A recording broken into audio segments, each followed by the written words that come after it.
Welcome. Thank you so much for joining. This is our third in a three-part series on our neuroscience mini units. Now, we call the series A Peek Inside the Amazing Brain, and this is our 6 to 12 session. So thanks for joining. I am Erin, and I'm the Director of Curriculum at Pure Edge. And if you're on this call, you probably know about us, but just in case you're new to our organization, we are a private operating foundation, and we provide direct service to organizations through professional development and strategy thought partnership. And as I said, my name is Erin. I'm the Director of Curriculum, and my contact info is right here. So one of the things that, I can say for all of us at Pure Edge is one of our favorite things about our work is when we really get to support educators directly. So if you have questions after this webinar and you want to reach out, there's my email. Go ahead and let me know how things landed for you and how we can support you to bring this work into the schools with the students and families that you serve. Okay. Our learning objectives today are to explore the neuroscience of stress mini unit. We're going to discuss practical implementation strategies. I'm going to bravely walk you through our website.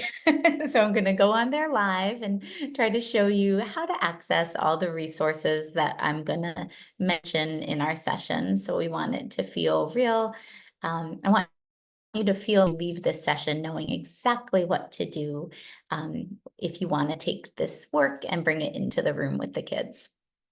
And also during our session today, and this is a really important part of our work, I want you to also practice some brain breaks. So I've included some brain breaks throughout the session. These brain breaks are represented in the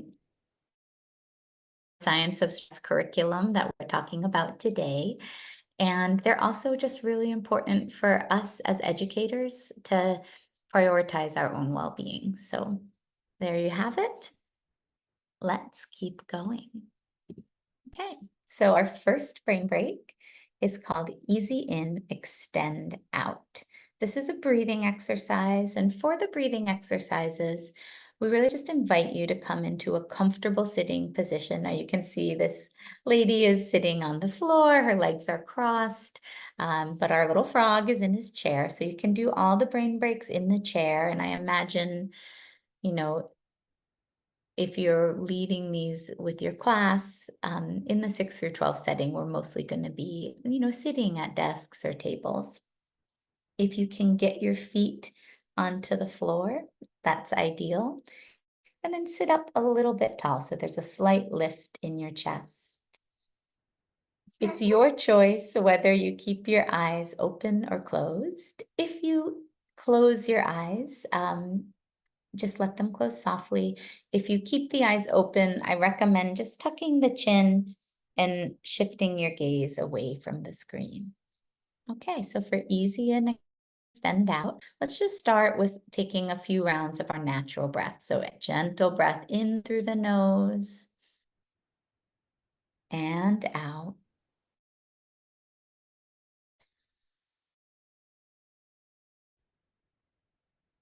And out. And now we're going to start to lengthen our exhale. So we'll start by doing this breathing with the count. So let's breathe in for 3. So breathing in for 1, 2, 3. And breathing out. 1, 2, 3, 4, 5. Breathing in for a count of 3. 1, 2, 3. Breathing out. 1, 2, 3, 4, 5. Let's take 2 more rounds. Follow your own breath. just making sure that your inhalations are shorter than your exhalations.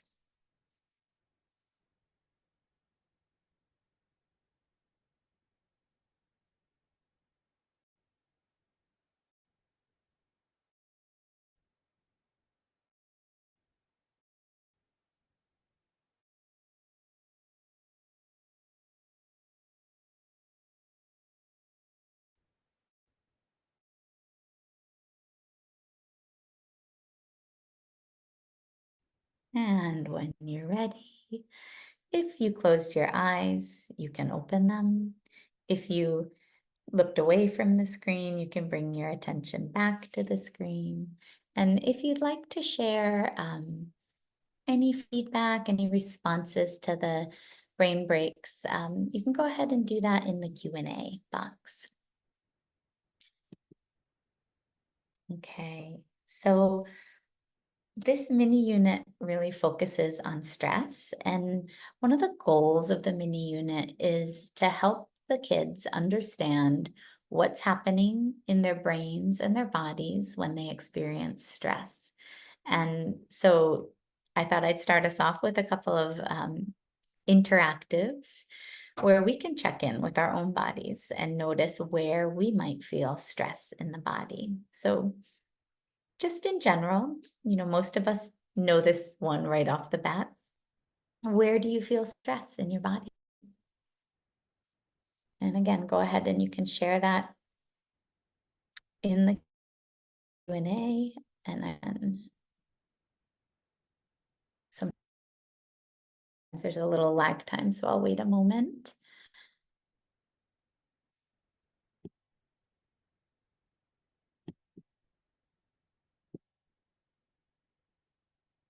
Okay.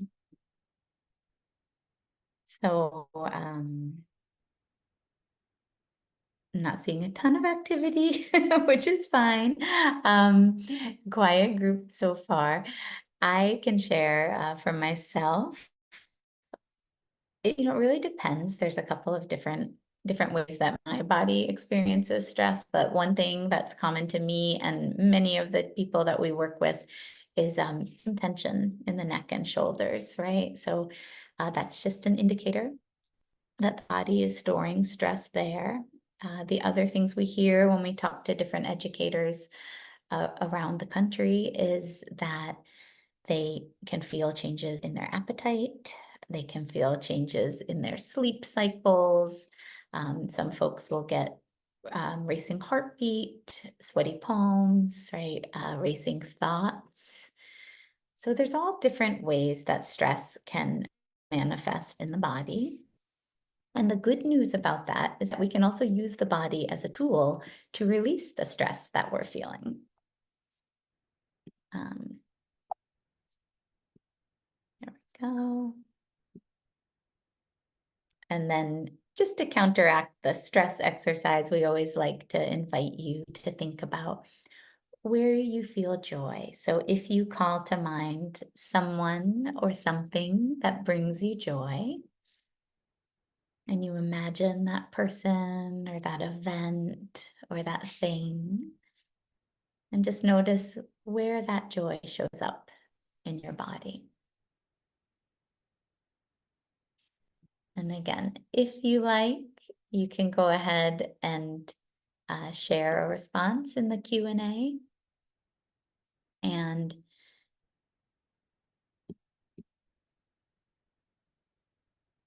if not, I can just go ahead and share with you what we typically hear is, whereas like stress, we hear like responses that are varied and they're kind of all across the body. Joy, I mean, of course, we do hear varied responses, but the most consistent responses, people say they feel joy in their chest, in their heart. Sometimes we'll hear a smile or a sense of like expansion in the body where they feel like the joy is sort of radiating out, whereas the stress is sort of something that makes us feel that we are kind of tightening.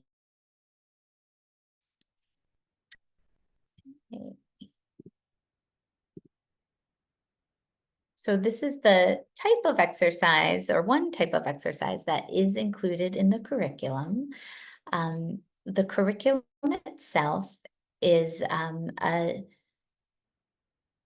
one of the units from our full Pure Power curriculum, and then that unit was shortened and kind of condensed. The content focuses on neuroscience. Each lesson has a mindful movement sequence. There are 8 lessons in the curriculum, and each lesson is delivered in about 30 minutes, including the movement sequence. For this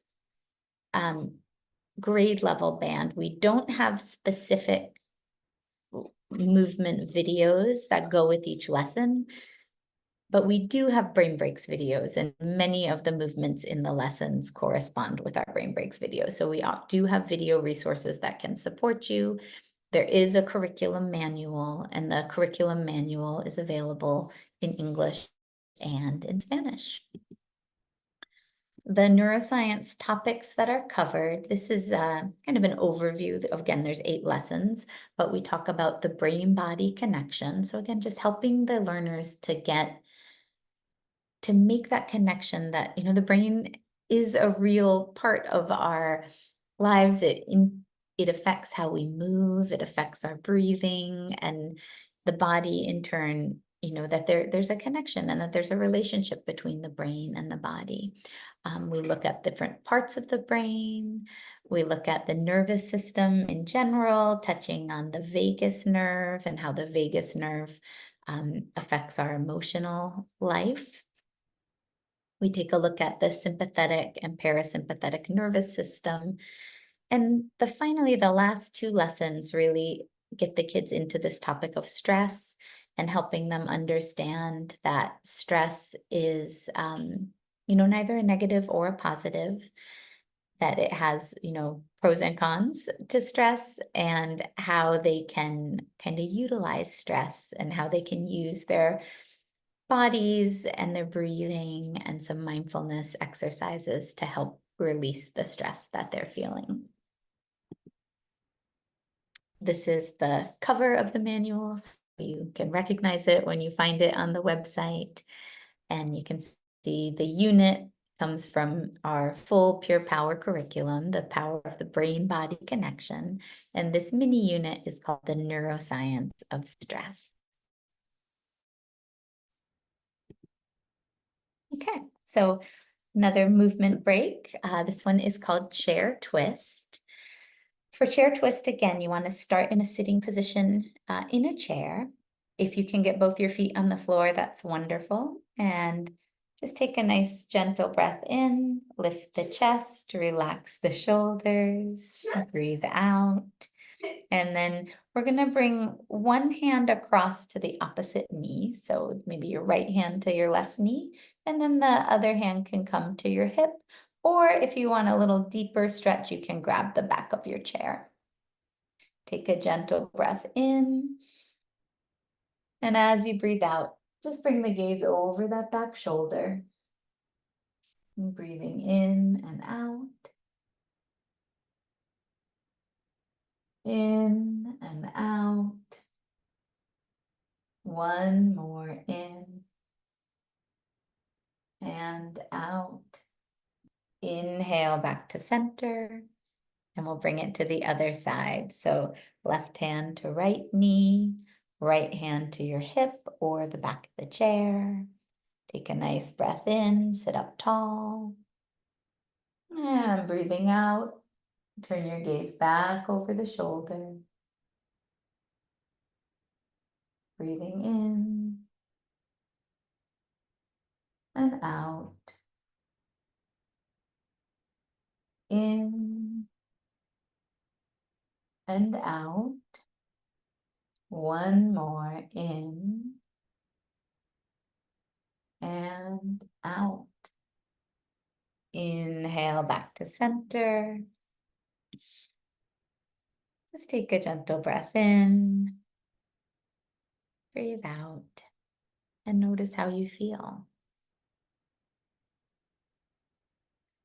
Now, you can see how brief that is, right? So it's a very short way to build some calming strategies into your classroom.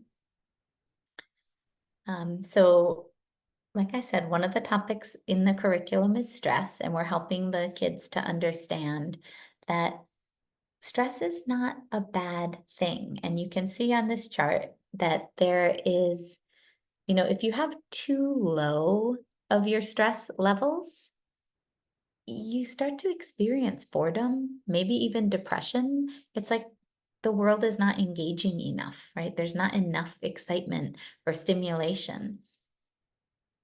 Then, as the stress level increases, you enter into this area of optimal stress, right? So when we have just enough stress, but not too much stress, that's when we operate at our best and we kind of can have our peak performance. And then, as you see, if the stress level goes even higher, we come into the place where the stress level is too high, we're experiencing anxiety, and we're not performing at our best. And this is just another way to say that we're thinking about the benefits of stress is when we have a positive challenge. It's something that's motivating and it actually promotes our well-being. The detriments are when we have high levels of stress going on for a long period of time. That's when our immune system gets impaired and we can actually get physically sick and we don't perform at our best. So again, these types of topics are embedded in the curriculum. And also the curriculum teaches the kids strategies. So we learn strategies, practices of breathing, moving, and resting. And as we practice these with consistency, we learn what it feels like to move through our experiences in a thoughtful and non-reactive way. And we have tools now in our toolkit that can help support us when we are experiencing higher levels of stress. To access the curriculum, you can go ahead and scan this QR code, or you could type into your browser pureedgeinc.org. And I'll let you go ahead and do that. And I'm just going to pause for a moment to give you time. And then what I'm going to do is hop off of the slide presentation and show you the curriculum, walk you through a lesson, and then show you how to find it on our website. Okay, so I'm going to go ahead and stop the share. And I'll share the manual, which is here. Great. Okay, so this is one of the lessons in the neuroscience mini unit, and this one is lesson 7, Wired for Stress. So you can see each lesson has like a cover page. It'll go over vocabulary. We kept it really simple because these are designed to be just like short little doses of this content. So the vocab is adrenaline, cortisol, and stress. The objective for this lesson is that students will be able to do the following: identify potential sources of physical, emotional, and social stress, and understand how the brain and the body respond to stress. Every lesson has a group of guiding questions. And again, it's not meant that you would go over every single one of these questions with your learners, but maybe one or two stand out to you and they might help you frame the lesson with the students. So for this one, I kind of like the first two. What does physical stress feel like in the body and in the mind? What does mental stress feel like in the body and in the mind, right? So that could be a good conversation starter to just engage the learners and help them share about this topic and how they experience it. Every lesson will have a connect.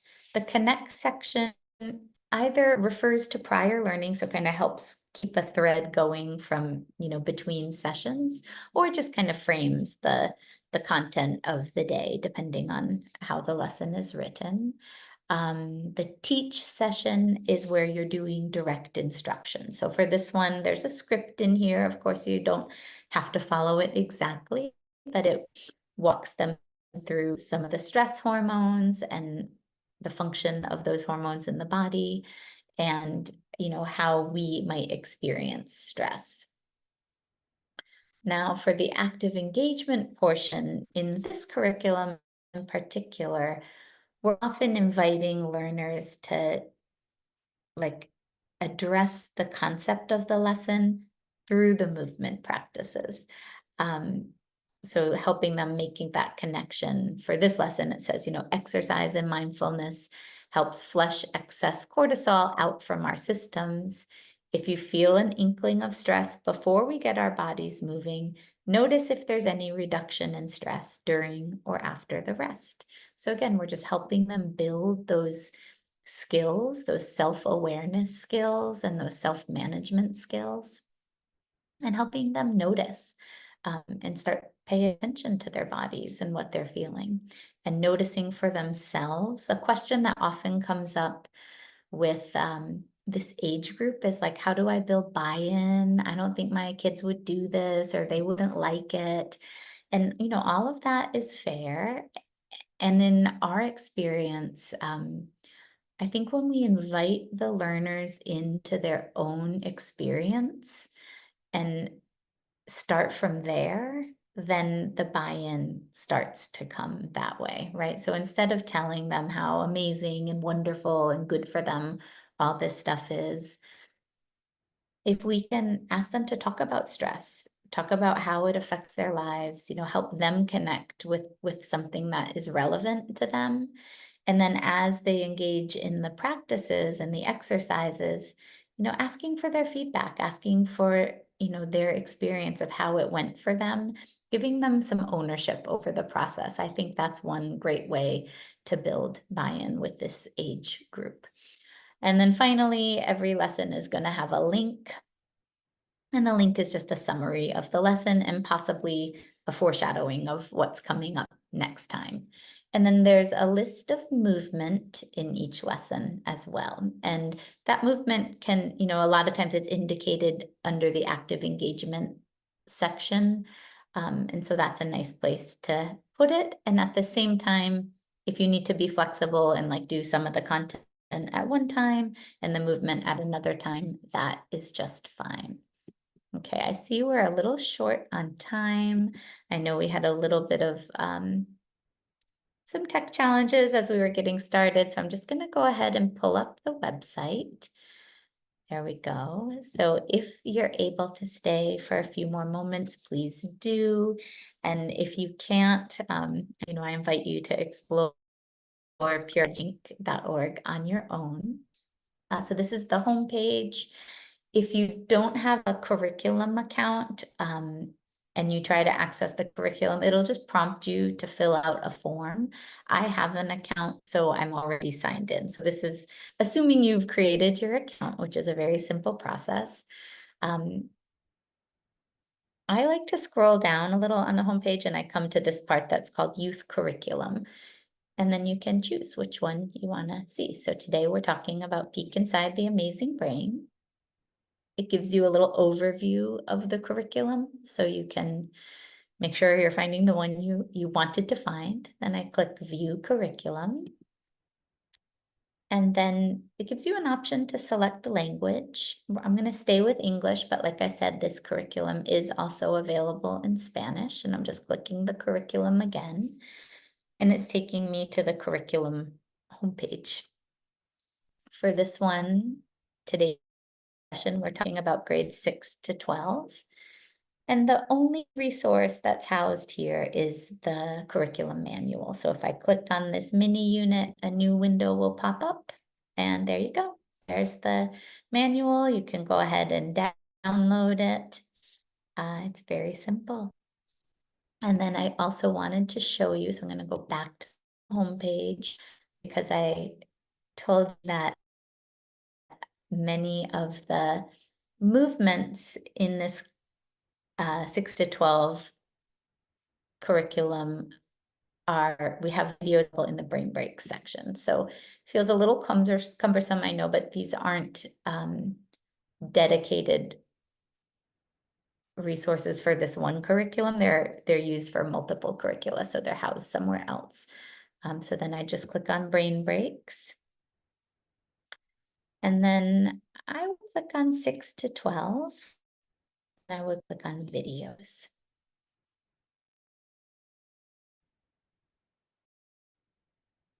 And then I take a moment to load. But these videos are available and you can scroll down. We have animated ones, which are for the K through 2, K through 3 crowd. We have youth ones who are like upper elementary, middle school. So I think you could use any of these youth videos. And then we also have videos featuring adults, which would work quite well for the 6 through 12.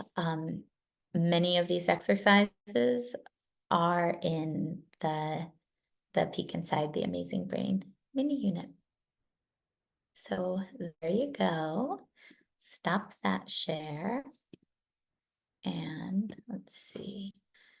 Great, folks are still on. Thanks for bearing with us today.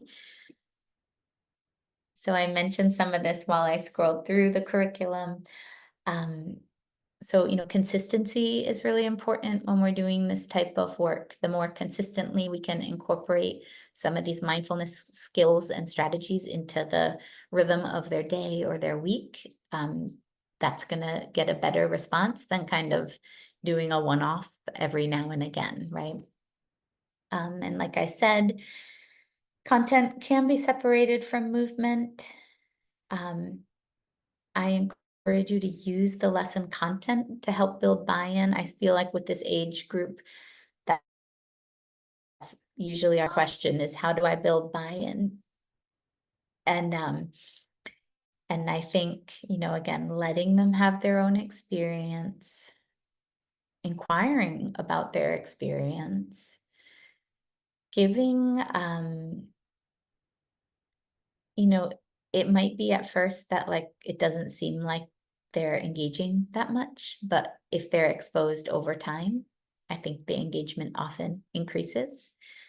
And again, giving opportunity for student response and feedback. Another great way to build buy-in, and this this is probably longer than I meant to be today, but a great way to build buy-in is also groups. We've done projects where like high schoolers would then go and visit the elementary school and teach some of these skills and strategies to the younger learners. And that really helped, to build some ownership. So you can be creative, but I can tell you that it is possible that the kids do connect with this work because it helps them feel better, right? You just have to give them the opportunity. Okay, so we have time for questions if you're able to stay on. If you have any questions, I'm happy to answer the best that I can.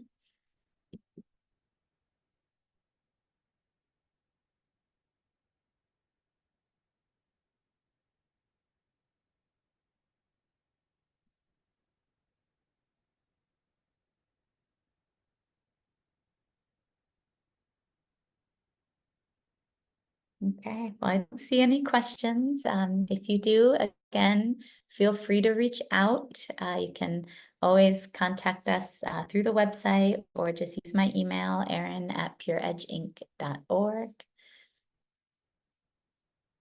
Thank you so much for joining today, and we look forward to connecting with you all soon.